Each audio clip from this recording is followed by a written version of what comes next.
Eu não esperava nada diferente. Nenhum técnico é mágico. Ninguém faz mudar inteiramente um time com 2 dias para se treinar. Vocês acham que a gente vai ganhar a Copa do Mundo com Andrei, Martinelli, Matheus Cunha? É ridículo ver jogo da seleção. Não cria. Quando cria, não aproveita. Muda técnico. Entra um, sai outro e nada muda. Essa montagem de uma equipe é uma coisa que requer tempo. O Brasil jogou 3 anos fora do ciclo. A verdade é essa. Você vai esperar que o Ancelotti consiga num pouco tempo pelo tamanho que ele tem, né, pelo gigantismo dele, pelo currículo, pelas 5 Champions que ganhou como técnico? Beleza, acho que a gente pode esperar. Eu acho que aumenta um pouco a esperança. Mas vamos lá, não tem milagre. No mesmo dia em que o Brasil fez esse jogo pobre em Guayaquil, como é o futebol da seleção brasileira pobre há 3 anos, Espanha e França fizeram o jogo que fizeram hoje à tarde. Fica desenhada assim, escancarada a nossa diferença, a nossa distância para eles. E essa distância aumentou pela nossa incompetência. Na estreia do técnico Carlo Ancelotti, a seleção brasileira não passou de um empate por 0-0 contra o Equador. Em linhas gerais, o Brasil mostrou mais força que nos jogos anteriores, mas não conseguiu se impor diante da empolgada equipe equatoriana, que vem fazendo grande campanha nas eliminatórias. Apesar do resultado não ter sido da forma que muitos esperavam, Carlo Ancelotti se mostrou confiante na continuidade do trabalho. Bueno, creo que ha sido a nivel defensivo un muy buen partido. Creo que el equipo ha tenido una buena actitud, orden, han tenido a veces buena presión ofensiva. Creo que atrás lo hemos hecho muy bien, no hemos concedido oportunidades prácticamente. Esto es lo bueno que hemos hecho. Y después, en la otra parte, que se podía ser mejor, con balón, con un juego un poco más fluido, pero creo que al final un empate bueno, con un buen partido, salimos satisfechos, com confiança para o próximo. E em relação de jogo, claro que se tratando de Brasil é alegria, é jogar para frente, mas primeiro a gente tem que ser sólido atrás. Hoje demos um passo a mais, fomos sólidos atrás, apesar de não ter tanta bola, mas a gente foi sólido, a gente não teve, eles não criaram tanta oportunidade. Acho que a evolução tá boa, a evolução tá pouca, volto a falar, são 2, 3 dias que fizemos de treino, mas o ambiente tá bom, o vestiário tá legal, acho que não tem um treinador melhor para nossa seleção. Estou muito feliz com o Ancelotti aqui junto com a gente, porque eu sempre falei que foi o melhor treinador que eu pude trabalhar e ter a oportunidade de trabalhar na seleção brasileira, não tem coisa melhor. Claro que ele não teve tempo ainda de mostrar o seu trabalho, seu plano de jogo, porque foram só 2 ou 3 dias de treinamento. Acredito que a equipe, a galera, a torcida, todo mundo tem que seguir junto, feliz, porque a Copa do Mundo é logo ali e a gente tem que estar junto para fazer um excelente fim da eliminatória e depois de preparar bem para a Copa do Mundo. Os mais difíceis, né, de se enfrentar fora de casa.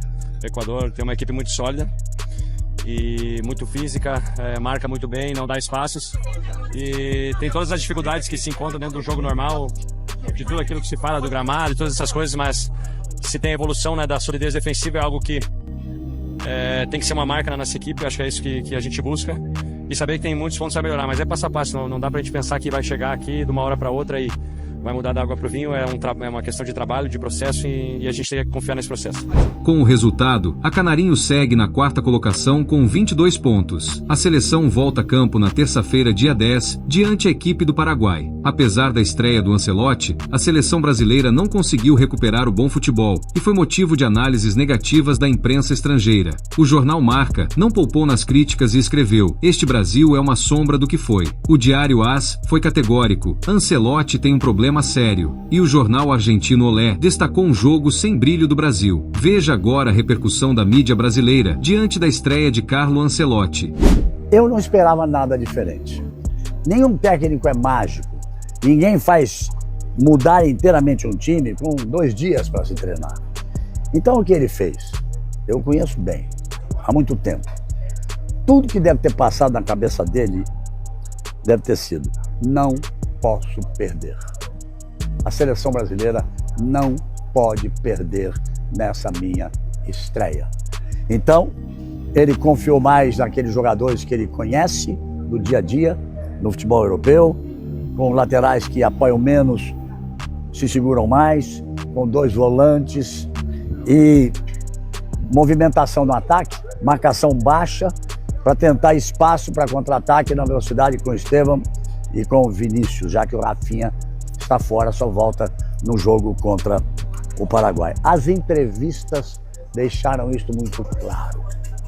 Quando os jogadores disseram, marcamos bem, tivemos um esquema defensivo forte, o Equador teve mais posse de bola, mas evitamos que eles criassem grandes lances e grandes momentos.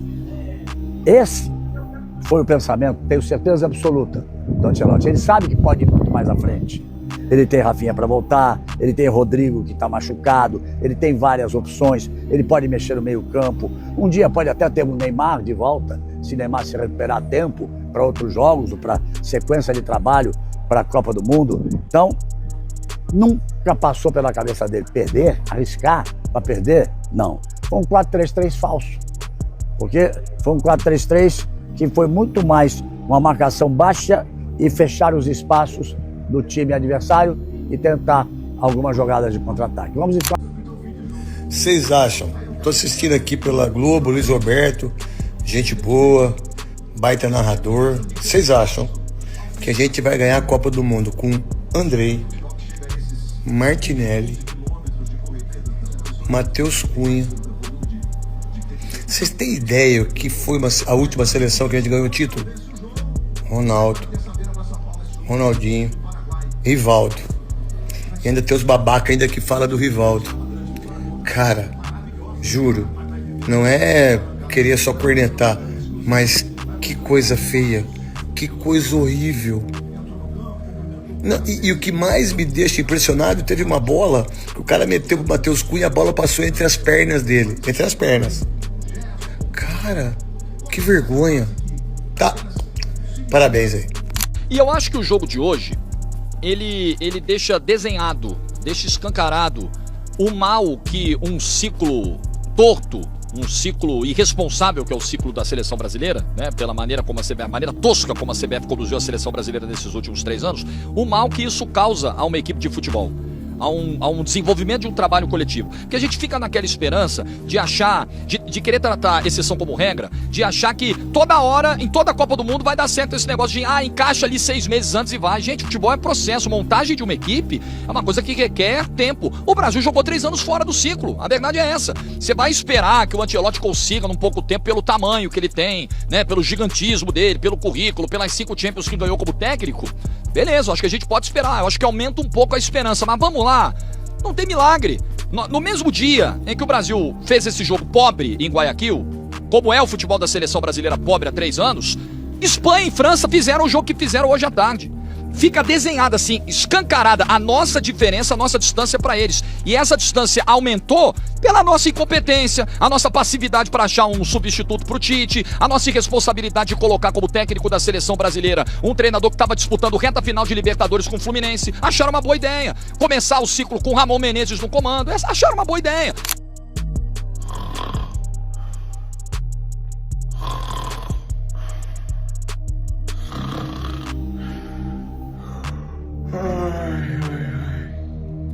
Jogo da seleção brasileira, sempre a mesma coisa. Dá sono, dá preguiça de trabalhar. Eu lamento trabalhar com esporte para ter que ver jogo de seleção brasileira. Gente, é muito jogo ruim. Mas o Ancelotti chegou. Primeiro que o Ancelotti não é mágico. Segundo, acabou de chegar, não vai mudar o time. Agora, esses jogadores da seleção brasileira, eles têm que jogar mais, gente. É tudo jogador de nível europeu, nível mundial, disputando ali para prêmios de melhor do mundo. Como é que pode a seleção brasileira não jogar nada? E aí vão dizer, mas é contra o Equador, uma seleção forte, fora de casa. Forte aonde? Aonde que o Equador é uma seleção forte? O Equador é e sempre será uma seleção fraca ou mediana. O Brasil é que tá perdendo o futebol brasileiro, gente. É ridículo ver jogo da seleção. Não cria. Quando cria, não aproveita. Muda técnico. Entra um, sai outro. E nada muda. Primeiro, a zona, o pardieiro que é a CBF. Nem merece que essa seleção brasileira jogue alguma coisa. que a CBF é uma das vergonhas do Brasil. A gente viu as eleições, tudo que aconteceu na CBF. E segundo, estão conseguindo destruir o futebol brasileiro, gente.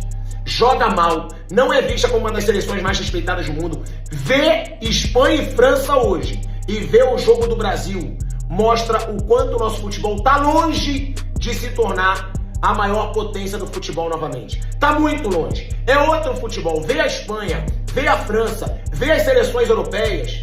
A gente até desanima de ver